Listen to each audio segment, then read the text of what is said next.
Тэгэхээр төрийн албаны зөвлөлийн гишүүнээр нэр дэвшиж байгаа энэ 3 нэр дэвшигчийг бол ерөнхийдөө дэмжиж байна.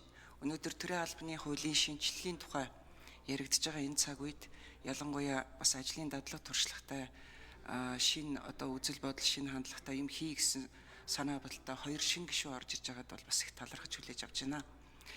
Тэгэхээр надад төрийн албаны бүтээмжтэй холбоотой, ялангуяа төрийн албаны бүтээмжид нөлөөлж байгаа төрийн албан хаагчийн доктор суршилтай холбоотой нэг 2 асуулт байгаа юм. Өнөөдөр ингээд үндэсний аудитын тайлан, бас төрийн албаны зөвлөлийн тайланг ингээ харахад бол 24 оны байдлаар хэд нийт төрийн албан хаагчдын 18.3% нь ажлаасаа халагдсан, солигдсон байгаа. Энэ бол маш өндөр тоо. Тэгэхээр төрийн байгууллагын үйл ажиллагааг алдагдуулна, нөгөө шинэ хүний чинь сургана, ажилтан дадлагжуулна гэдэг ингээ бас цаг хугацаа хөрөнгө яваад идэг ийм талтай. Тэгээ ингээ харахад бол ердөөсөө 5 хүний 2 нь төрийн албанд 0-5 жил ажиллаж байгаа хүмүүс байгаад байгаа байхгүй юу?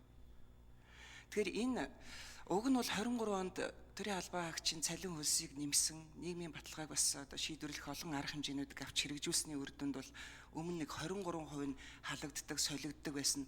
Одоо 18 болоод 5%-аар буураад байна л да. Тэгэхээр энэ цалин хөлснөөс гадна бас энэ халагдаж солигдоход хүргээд байгаа өөр цаана нэг юм суур шалтгаанууд байгаад байна уу? Энэ дээр та бүхэн юу гэж боддог юм бэ гэж асуумаар байна. Хоёрдугаарт нь 2017 онд батлагдсан төрийн албаны хуулинд мерит зарчим гээд тунхаглаад оруулаад ирсэн. Тэгэхээр энэ мерит зарчим маань төрийн албаны гүйцэтгэх, удирдах албан тушаалд дэвшин ажиллахад төрийн албанд ажилласан байх хугацааны шаардлагуудыг тавиад эхэлчихдэг. Хэрвээ төрийн албанд ингээ байнга халагдаад солигдоод идэг байх юм бол тэр хугацааны шаардлагыг хангаж гүйцэтгэх, удирдах албан тушаалд ажиллах хүмүүсийн чинь нэг сонгон шалгаруулах нөөц санчин улам хомигдоод байна л гэсэн үг. 24 онд гүйцэтгэх албан тушаал, төрийн захиргааны гүйцэтгэх албан тушаал тухайлах юм бол 20,762 хүний сонгон шалгаруулалт зарласан байлээ. Тэгэд энэний дөнгөж 50% нь хангагдсан байгаа байхгүй юу? 50% нь нөхөгдөөгүй үлдсэн. Тэгэхээр ингээд ийм их хатуу ийм системийг бий болгоод гаднаас хүн орох арга байхгүй юм хатуу хаалттай системийг бий болгочхоод тэгээд дээр нь төрийн албан өөрөө ингээд доктор сууршилтай ажиллах арга байхгүй болоод ирэхээр чинь цаашдаа нөгөө нөхөгдөх оронтой нөхөх юм боломжгүй болох гэдэг байна.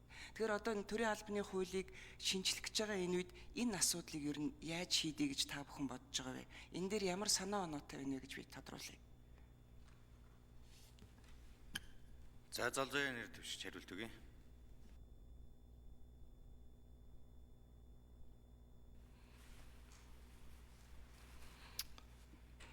За үндэсний төрийн албан дээрс үндэсний аудитын газрын тайлан дээр бол нийт төрийн албан хаагч 18% нь юмдан байдлаар шилжилт хөдөлгөөн хийгдсэн байна гэж тайллаа. Энэ дээр бол тэгж сонгуулийн циклтэй холбоотой төрийн албаны шилжилт хөдөлгөөнүүд бол нэмэгдсэн байгаа. Хоёрдугаарт энэ бүтцийн өөрчлөлтнээр бас алгаас илгээ хийгддэг асуудлууд бол байдаг. За энэ шилжилт хөдөлгөөнийг хэрхэн багасгах вэ? Яаж төрийн албанд хүмүүсийг доктор сурталтай ажиллуулах вэ гэдэг дээр бол миний хувийн бодол бол энэ шатлан дэвжих арга хэвслийг л бид нар сайдар дэмжиж ажиллах шаардлагатай гэж харж байгаа.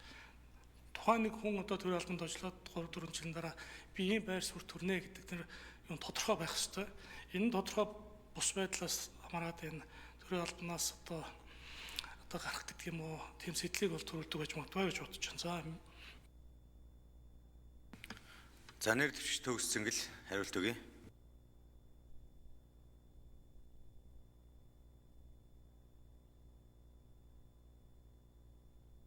За хэрлэн гишүүний асуултанд хариулъя. Төрийн албаны тухай хуулийг 1994 онд анх баталж түүнийг 2002 болон 2017 онд 2 удаа шинжилэн найруулсан. Төрийн албаны тухай хуулийн сүүлийн шинжилсэн найруулгыг 2017 оны 12 сарын 7-ны өдөр батлаад 19 оны 1 сарын 1-ээс эхэл дагаад бүрдчихснээс хойш өгөхөд 28 удаагийн нэмэлт өөрчлөлт орсон байна. Энэ удаа орсон 28 удаагийн нэмэлт өөрчлөлтийн 22% нь буюу 79 нь бол хуулийг дагалдуулж оруулсан өөрчлөлт байх өгөөд за үлдсэн 6 удаагийн өөрчлөлт нь бол төрийн албан тушаалын ангилал, төрийн албан хаагч тавих нийтлэг болон тусгай шаардлагууд, за төрийн албан хаагчийн цалин өс урамшуулттай холбогдсон заалтууд л орсон. За төрийн албаны хууль тогтоомж зааснаар бол эрх бүхий албан тушаалтан бол 55 захиргааны актыг баталгаар үйлчилсэн. За төрийн албаны тухай хувьд нийт төрийн жинхэнэ албатай 142 заалт, төрийн үйлчлэгээний албатай холбоотой 11 заалт дагаж мөржиж байна. За тэгээд төрийн албаны тухай За Бачаалгын заяа бол гişүн асуулт асууя. Үг хэлье.